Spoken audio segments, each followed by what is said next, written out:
Segunda-feira, 26 de janeiro, e você confere no seu Jornal da Rede. Novas atualizações das ações do ICE nos Estados Unidos. Um raio atingiu uma concentração de apoiadores do ex-presidente em Brasília. Prefeitura de Santa Isabel abriu as inscrições para o novo concurso público com 152 vagas imediatas. Chuvas recentes trazem um alívio para os reservatórios da região do Alto Tietê. E tem seu resenha na rede com o Lucas. Está no ar o seu jornal.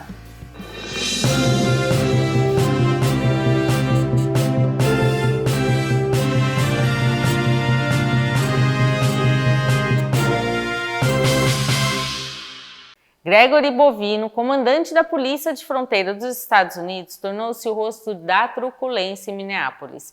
Vou explicar para vocês. Olha, o oficial é acusado de insuflar a violência de agentes federais contra imigrantes e cidadãos americanos. A tensão na cidade chegou ao limite após o assassinato do enfermeiro Alex Pratt, de 37 anos, no último sábado. Embora o governo tenha qualificado a vítima como terrorista, um vídeo revelado pela agência Reuters mostra que Pratt apenas filmava a ação policial e tentava ajudar manifestantes. As imagens em câmera lenta mostram que os agentes já haviam retirado a arma que o enfermeiro carregava no bolso antes de dispararem contra as costas dele.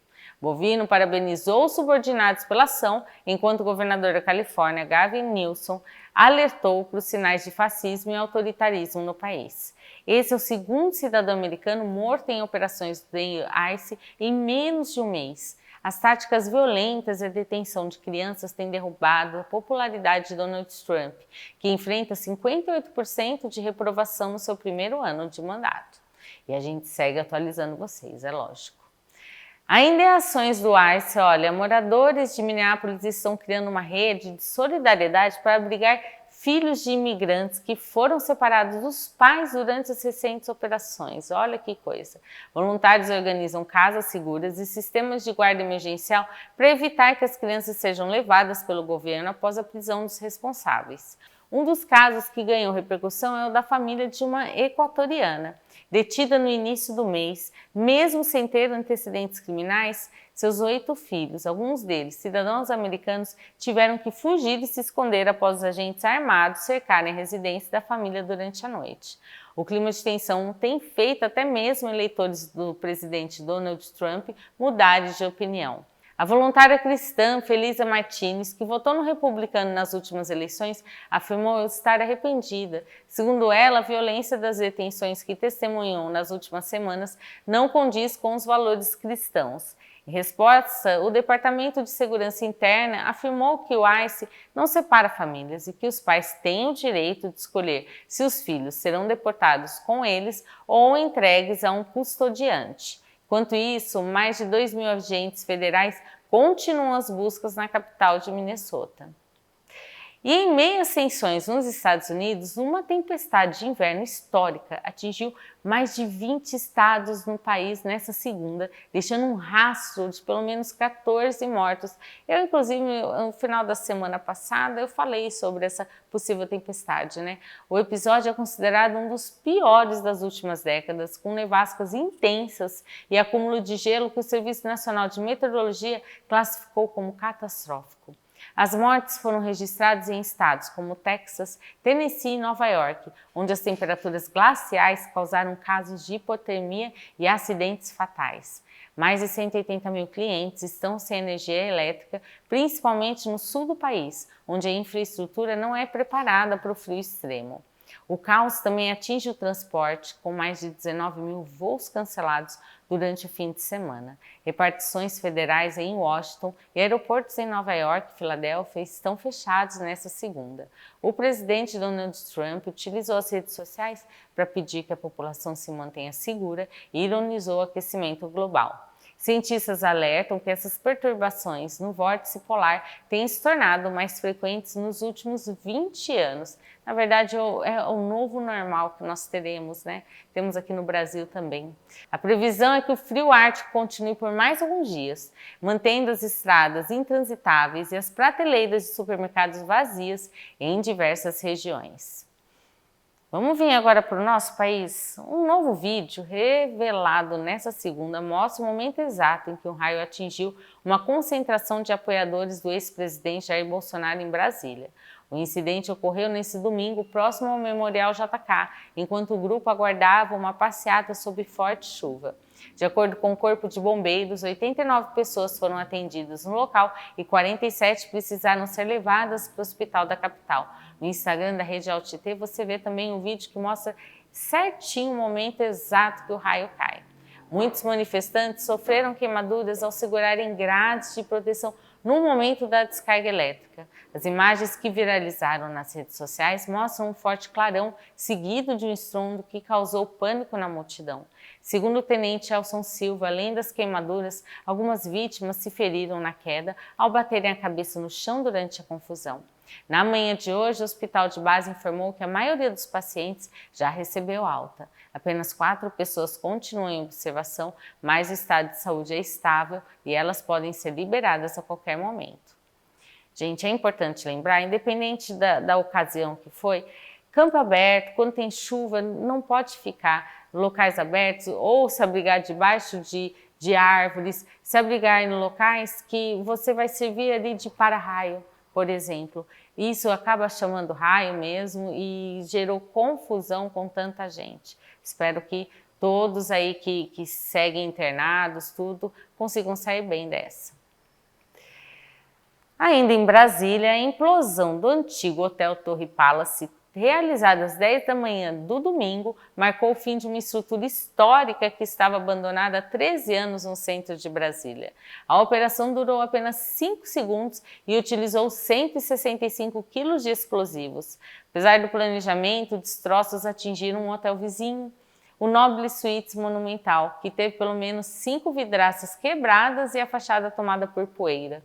A Secretaria de Segurança Pública classificou a ação como um sucesso, já que o prédio havia sido evacuado preventivamente e não houveram feridos. A Defesa Civil emitiu alertas nos celulares de quem estava na região e manteve um isolamento de 300 metros. O público foi orientado a usar máscaras devido ao risco de contaminação pela poeira dos escombros, que poderia conter partículas e dejetos de animais acumulados por anos.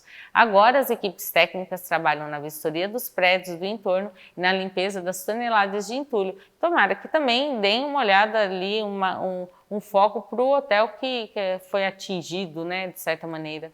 O terreno no setor hoteleiro norte já tem destino definido. Vai receber um novo hotel de luxo com 250 apartamentos. Áudios obtidos pela Polícia de São Paulo revelam os bastidores de um esquema de falsificação de bebidas que já causou mortes e casos de cegueira no estado. A investigação aponta que os criminosos utilizavam álcool de poço batizado com metanol para fabricar vodkas clandestinas em uma garagem em São Bernardo do Campo. Vanessa Maria da Silva foi condenada a 7 anos de prisão em regime fechado pelo crime. Inclusive, a gente achava que esse assunto estava esquecido, estava não, e tem gente que acaba ainda sendo atingida aí por essa bebida, vamos por assim dizer, batizada, né? Segundo o Ministério da Saúde, o número de casos de adulteração de bebidas no país cresceu mais de 400% em apenas um ano, totalizando 25 mortes registradas até a última sexta. Em outra frente de fiscalização, a Anvisa proibiu nesta quinta a venda de 3 produtos por irregularidades sanitárias. O azeite da marca Terra das Oliveiras foi vetado por ter origem desconhecida, enquanto o doce de leite São Benedito foi reprovado por falhas da conservação e falta de identificação do lote. O sal grosso da marca Marfim, especificamente o lote 901124, também deve ser recolhido por estar com teor de iodo abaixo do permitido. A orientação para o consumidor é ficar atento aos rótulos e evitar produtos sem identificação clara de fabricante. Vamos vir para a nossa região do Alto Tietê? Uma quadrilha foi presa em flagrante na sexta em Guarulhos com uma carga de contrabando avaliada em R$1 milhão. Eu vou explicar para vocês. 4 homens foram surpreendidos pela Polícia Militar enquanto transferiam as mercadorias próximas à rodovia Fernão Dias. O material apreendido incluía 2.400 ampolas de tirzepatida, aqueles para emagrecer, né? Substância das canetas emagrecedoras, além de mais de 400 celulares e tablets. Os medicamentos vieram do Paraguai e não possuíam nota fiscal ou qualquer registro sanitário. A Anvisa já havia proibido a venda da marca encontrada com o grupo, e o delegado Clemente Castiglione Júnior do DEIC alertou que o consumo desses produtos irregulares representa um risco grave à saúde, pois podem estar adulterados ou fora das condições ideais de armazenamento. Os 4 suspeitos que não tinham passagem anterior pela polícia foram levados ao 1º Distrito Policial de Guarulhos. Eles devem responder por contrabando e crime contra a saúde pública e aguardam agora a audiência de custódia. Um jovem de 23 anos, identificado como Jean Ricardo Gomes dos Santos, morreu após um acidente de trânsito na madrugada deste domingo na estrada do Campo Limpo, em Itaquá. A motocicleta que ele pilotava colidiu com o carro e o caso terminou em revolta e violência no local. De acordo com a Secretaria de Segurança Pública, o motorista do veículo fugiu após ser ameaçado por populares que atearam fogo no carro. O Corpo de Bombeiros precisou ser acionado por volta da 1 da manhã para conter as chamas que destruíram o automóvel. A ocorrência também registrou momentos de tensão com a família da vítima.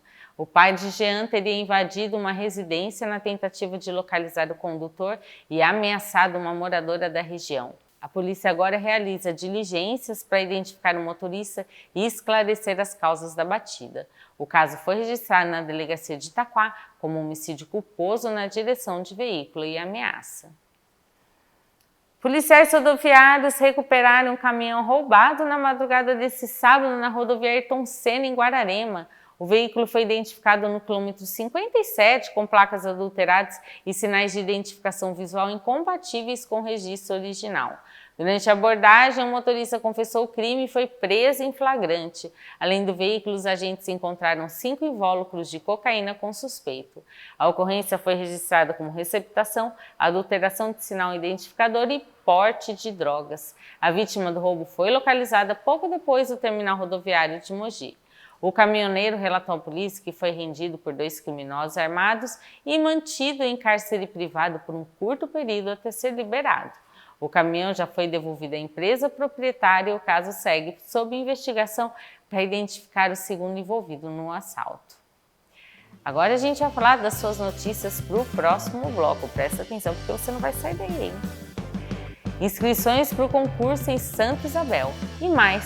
Chuvas recentes trazem um alívio para os reservatórios da região. Eu volto já com essas notícias e muito mais para vocês.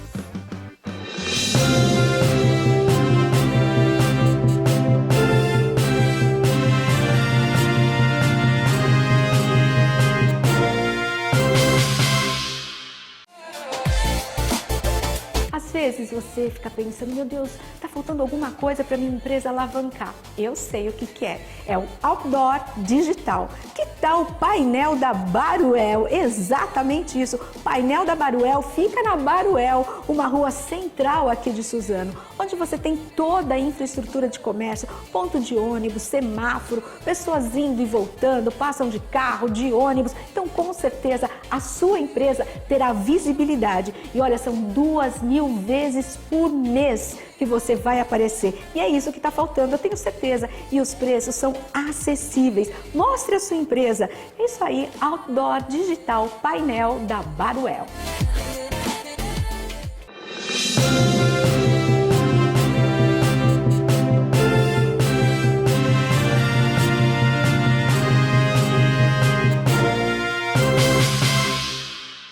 O corredor Ayrton Senna e Carvalho Pinto passará por uma série de obras, eu vou te explicar. Essas obras de manutenção, elas tiveram início hoje com intervenções programadas até o próximo domingo. Os trabalhos de recuperação de pavimento, drenagem e sinalização vão atingir todos os trechos sob concessão da Ecovias Leste Paulista. Na rodovia Ayrton Senna, entre a capital e Guararema, as equipes atuam na manutenção de juntas de dilatação e instalação de barreiras de concreto. Já na Carvalho Pinto, o foco é a recuperação da pista e a manutenção dos sistemas de drenagem e dos telefones de emergência.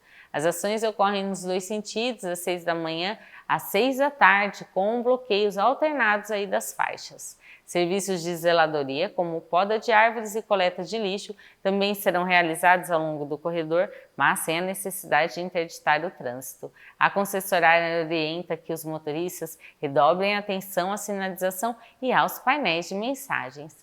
A recomendação é programar a viagem com antecedência, já que o cronograma pode sofrer alterações dependendo das condições climáticas. E a Prefeitura de Santa Isabel abriu as inscrições para um novo concurso público, com 152 vagas imediatas e mais 28 para cadastro reserva. Que legal, presta atenção se você quer fazer aí seu concurso. As oportunidades atendem todos os níveis de escolaridade, com salários que chegam a quase R$8.000. O cargo com maior demanda é o de agente de serviços públicos, com 44 vagas abertas. As taxas de inscrição variam de acordo com o grau de instrução, sendo R$ 51,90 para nível fundamental, R$ 66,90 para o médio e R$ 76,90 para o nível superior. Os candidatos têm até o dia 9 de fevereiro para realizar o cadastro. As provas objetivas já estão marcadas para o dia 22 de fevereiro. O edital completo, com todas as atribuições e requisitos, podem ser consultados aí no site da Prefeitura ou da organizadora. Vamos continuar falando de Prefeitura, mais da cidade de Mogi das Cruzes. Olha, ela abriu inscrições para o preenchimento de 6 vagas na praça de alimentação do Mercado Municipal. O objetivo é ampliar a diversidade culinária do piso superior do Mercadão, com foco em segmentos como comida japonesa, hamburgueria e doceria gourmet. O processo de seleção ocorre por meio da concorrência pública. Os empreendedores interessados devem apresentar a documentação exigida no edital e uma proposta que seja compatível com o ramo de atividade do lote pretendido. Segundo o secretário da Agricultura, Renato Ábido, a iniciativa reforça o mercado municipal como um polo gastronômico e cultural da cidade. O edital completo já está disponível no site da Prefeitura de Mogi. Quem tiver dúvidas pode entrar em contato pelo 47986961 ou diretamente na Secretaria de Agricultura, que fica no Mogilar. Ainda falando em emprego, que é muito importante nessa segundona, hein? As inscrições para o processo seletivo de estágio na Prefeitura de Suzano terminam amanhã. Os estudantes interessados devem realizar o cadastro de forma totalmente online, diretamente no site da Prefeitura. Então, vale a dica, depois que acabar o jornal, vai lá e faz seu cadastro online. É facinho, você já fica livre, então. A seleção contempla universitários de 12 cursos diferentes, como administração, jornalismo, engenharia civil e tecnologia da informação. Um detalhe importante é que a prova objetiva é aplicada pela internet logo após a conclusão da inscrição. O programa oferece uma bolsa auxílio de R$ 800, além de R$ 400 em auxílio refeição e vale transporte. Carga horária 30 horas semanais, dividida em 6 horas diárias, sempre de segunda a sexta. O gabarito oficial será divulgado nesta sexta no Diário Oficial Eletrônico. Segundo a secretária de Administração, Cíntia Lira, o estágio é uma oportunidade para que os jovens conheçam a dinâmica do serviço público e fortaleçam a gestão municipal com novas ideias. A Prefeitura de Guararema reforçou nesta sexta o combate à violência contra a mulher com uma ação de orientação em pontos estratégicos da cidade. Equipes da assistência social, em parceria com as polícias civil e militar, distribuíram materiais informativos na Feira Livre do bairro Nogueira e no Calçadão. O objetivo é divulgar os canais de apoio e lembrar que a violência pode ser física, psicológica, moral ou sexual. Engana-se quem pensa que é somente a física, aquela que deixa marcas. Existem outros tipos de violência, aquelas que limitam a pessoa, a mulher, de trabalho, fazem ela ficar dependente financeiramente do marido, ou tem uma codependência emocional, enfim, são vários tipos de violência. O município conta com a Sala Lilás na Delegacia de Polícia, um espaço preparado para o atendimento humanizado e a escuta qualificada das vítimas. Além da delegacia, o CREAS oferece orientação e acompanhamento especializado na Rua Marcondes Flores. O atendimento pode ser acionado pelo 4693-1060. As denúncias também podem ser feitas de forma sigilosa pelo 180 ou 190. A Prefeitura reforça que a segurança pública atua de forma integrada com o Centro de Segurança, o CSI, para garantir uma resposta rápida e a proteção às mulheres. E as chuvas recentes trazem um alívio para os reservatórios da região. O volume do sistema do Alto Tietê subiu 6 pontos percentuais em apenas uma semana, chegando a 27,9 10% ali da capacidade. Olha, melhorou um pouco, né? É o maior índice registrado desde novembro do ano passado. De acordo com a Sabesp, já choveu mais de 170 milímetros nesse mês, o que representa quase 75% da média histórica. O volume de chuva é 50% maior do que o registrado no mesmo período de 2025. Mas é que a gente estava com o reservatório bem baixo, né? 2 represas se destacam nessa recuperação. Em Biritiba, o reservatório ultrapassou os 39% pela primeira vez em meses. Já em Mogi, a barragem Jundiaí chegou a quase 24% do volume útil, superando o desempenho do ano passado. Apesar dos números otimistas, o CEMADEM, orienta ali que o sistema ainda apresenta sinais de crise hídrica.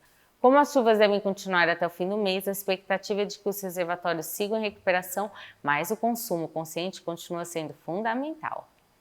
Mantendo o foco aí na chuva, a gente vai ver como fica a nossa previsão do tempo. Em Suzana, terça inicia o tempo nublado e temperaturas amenas. À tarde temos previsão de trovoada e chuva fraca, mínima de 18 graus e máxima de 28. Em Guararema, o cenário se mantém com mínima de 18 e máxima de 29 graus. A Secretaria de Desenvolvimento Econômico de Suzano e a Komatsu do Brasil realizaram uma reunião nesta segunda para fortalecer a cadeia produtiva local.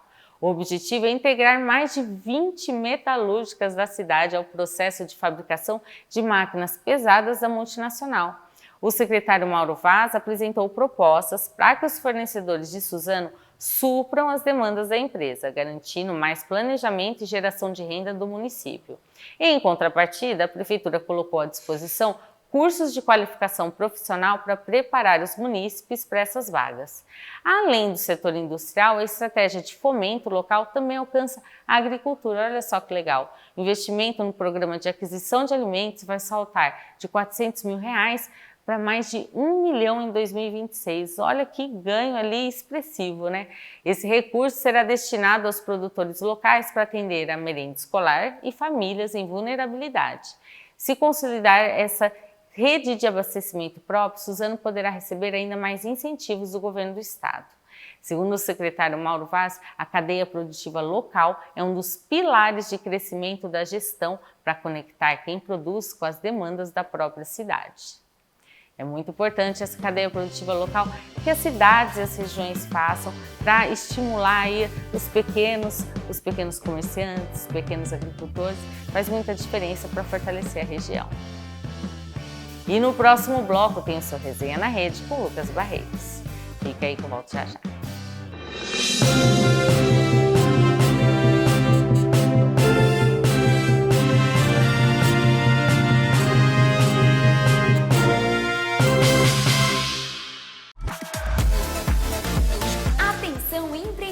Do Alto Tietê e Guarulhos. O seu marketing simplesmente não pode parar nesse final de ano. Quer o máximo de visibilidade? A Rede Alto Tietê é a emissora que mais cresce na região. A sua chance de estourar nas vendas está aqui, no canal 527 da Claro e também no YouTube. Chegando nas 12 cidades do Alto Tietê e em Guarulhos. E não é só uma propaganda rápida não, é visibilidade total. O seu comercial vai ao ar mais de 10 vezes por dia. Sim, 10! O pacote é incrível. Reserve agora o seu espaço nos próximos 3 meses. Natal, festas e também o início do ano novo. É tráfego de clientes garantido na TV pela Claro e também nas redes sociais. Não fique para trás, o seu sucesso é a nossa audiência. Anuncie na Rede Alto Tietê. Ligue e se informe. Vamos fechar esse ano no topo.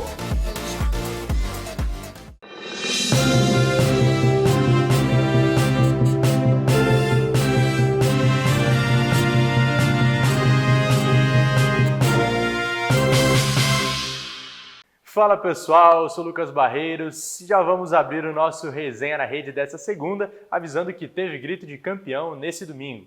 O Cruzeiro venceu o São Paulo por 2-1 e conquistou a Copa São Paulo de Futebol Júnior de 2026.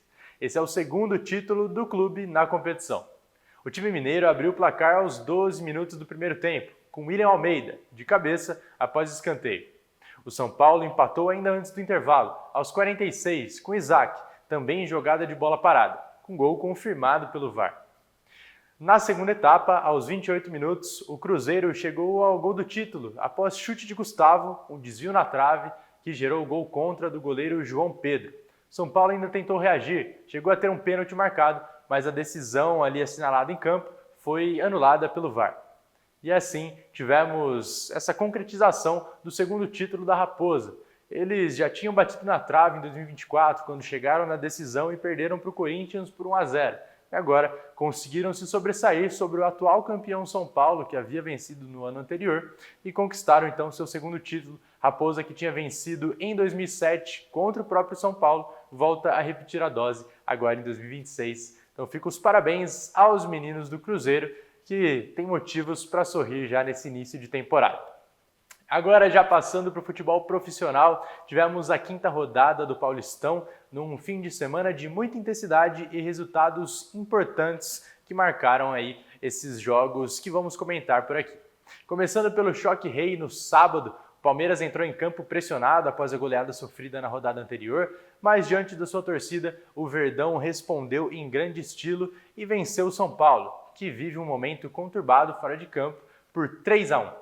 Assumindo a liderança ali provisória, mas depois acabou caindo para a segunda colocação. Maurício abriu o placar para o Palmeiras, depois Bobadilla empatou para o Tricolor, mas Flaco Lopes e Kelvin definiram a vitória alviverde. Então tivemos o Palmeiras mais uma vez castigando o rival São Paulo e conseguindo se reabilitar depois da goleada sofrida frente ao Novo Horizontino e chegando ao segundo lugar nessa primeira fase do Campeonato Paulista. No domingo, já na Neoquímica Arena, o ritmo foi diferente. Santos e Bragantino se enfrentaram em um jogo travado na tarde desse último domingo e com muita disputa no meio-campo e poucas oportunidades de gol. O placar ficou no 0-0, em um duelo marcado pela força defensiva. O Bragantino acertou o travessão e parou uma grande defesa do goleiro Brazão, enquanto o Santos teve dificuldades para finalizar com perigo e não tivemos nenhuma das equipes tirando o 0 do placar. Vale destacar que tivemos público de cerca de 30 mil torcedores presentes no estádio do Corinthians para essa partida do Santos. Estranho, né? Mas faz parte de um acordo. Daqui a pouquinho você vai entender o porquê. Mas o Santos mandou esse jogo na capital paulista e o Corinthians também entrou em campo nesse domingo, mas se engana quem pensa que foi sob seus domínios. Em Rio Claro, o Timão e o Veloclube faziam uma partida morna, com cara de empate sem gols, resultado que não ajudaria nenhuma das equipes. Mas no apagar das luzes, aos 45 minutos do segundo tempo, Yuri Alberto aproveitou o rebote de um chute de Vitinho e mandou para o fundo do gol, garantindo assim essa vitória do Timão, que com esse resultado, o Corinthians chegou a 8 pontos e subiu na tabela, pulando da 9ª para a 4ª colocação. Então tivemos uma vitória do Corinthians que consegue se reabilitar depois de um período aí tropeçando, vamos dizer assim, um empate contra o São Paulo, a derrota frente ao Red Bull Bragantino. Agora temos o Corinthians vencendo o Veloclube e subindo na tabela do Campeonato Paulista. Nesse meio de semana, o papo muda. Viramos essa chavinha do estadual para o Brasileirão. Na quarta-feira, todos os gigantes paulistas vão a campo. Palmeiras estreia na competição jogando fora de casa contra o Atlético Mineiro às 19h em Belo Horizonte, lá na Arena MRV. Às 8h temos Corinthians e Santos entrando em campo. O Timão encara o Bahia na Vila Belmiro, enquanto o Santos enfrenta a Chapecoense na Arena Condá. Fechando os jogos do dia, São Paulo e Flamengo se enfrentam no Morumbi às 21h30. Então já temos esse panorama de Campeonato Paulista se afunilando nesse fim da primeira fase, com o Campeonato Brasileiro começando de forma antecipada. Tudo isso por conta das mudanças no calendário. A gente tem Copa do Mundo esse ano, então por isso a CBF optou por começar mais cedo o Brasileirão. E agora, mudando de esporte, vamos sair dos campos desse Brasilzão e bora para as quadras. Depois de vencer o Vasco e perder para o Flamengo, Mogi volta à quadra somente no dia 5 de fevereiro, quando enfrenta o Botafogo, também fora de casa, às 20h30, em mais um desafio pelo Novo Basquete Brasil. O último dessa sequência contra times do Rio. A equipe mogiana vem na 10ª colocação na tabela, com 12 vitórias em 22 jogos. Enquanto isso, o Suzano também se prepara para o próximo desafio. Na próxima segunda-feira, dia 2, o time suzanense encara o Bauru na Arena Suzano às 21h. A equipe quer aumentar a sequência de vitórias depois dos triunfos sobre Guarulhos e Joinville na Superliga de Vôlei 2025-2026. Então seguimos atualizando vocês por aqui na quinta-feira com muitos resultados já dos nossos competições, né, dos nossos campeonatos, vamos dizer assim. E aí, na próxima semana já teremos até mesmo definição de mais time gritando é campeão, que ó, spoiler, no fim de semana teremos a decisão da Supercopa do Brasil entre Corinthians, campeão da Copa do Brasil, e Flamengo, campeão do Brasileirão nessa última temporada. Nós ficamos por aqui, você confere na edição de amanhã mais notícias do Brasil, do mundo e da região.